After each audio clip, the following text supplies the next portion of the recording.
So much for joining us with that update. Moving on, industry body, the Confederation of Indian Industry or CII, today came out with full support for the government over reforms announced last week. Talking to DD News, CII President Adi Godrej said that these reforms will help accelerate growth for the 12th five-year plan period starting for year 2012. This is a DD News exclusive. I have with me President CII Adi Godrej. Sir, first question, sir, how effective will be these reforms announced last week? I think the reforms are very important. I think they will help in many directions. One is that we had to be careful because if India was derated by the rating agencies, it would have caused severe problems. I think in that direction it will help. It will help GDP growth. It will help get in more foreign capital. As you know, the rupee has been depreciating, and bringing in capital will be helpful. It will bring in technology, it will bring in experience, it will bring in managerial capabilities. So overall, opening up will increase competition, be very good for the farmers of the country, it will be very good for the consumers of the country, and overall it will be very good for various sectors where the opening up has been announced. 4 or 5 sectors have been opened up for foreign direct investment. So right now we see the government in a kind of a political crisis. Mamata Banerjee has withdrawn our support. So right now you and the industry backs the government.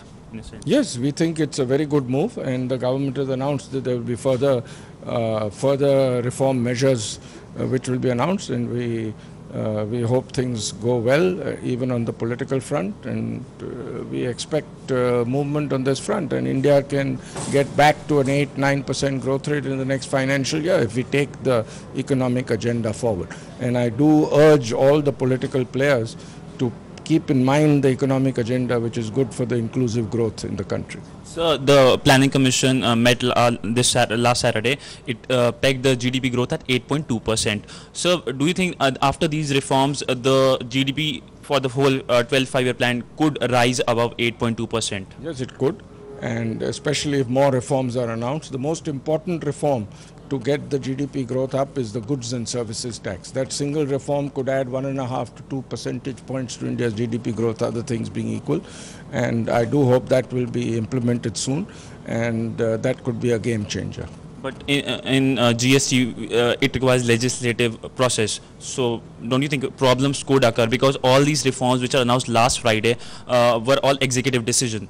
No, I understand there is a lot of progress in the implementation of the GST, and I do hope that that progress continues, and I do hope all the states and political parties will cooperate to bring in this measure, which is extremely good for the country. So after this reform, can we see the growth rate rising for the next 2 quarters of the current financial year? Yes, I expect that the growth in the third and fourth quarters of this financial year should be better than the growth in the first and second quarter. And so one final question, the animal spirit of the economy, will it rise again? Yes, I hope, I expect so, and especially if more reforms are announced. Thank you. That was the president of CII, Adi Godrej, talking exclusively. Siddhant Sibal, DD News, New Delhi. And to talk more about the reform and the reform agenda, we're now joined by economist Ms. Arpita Mukherjee to discuss the government's reform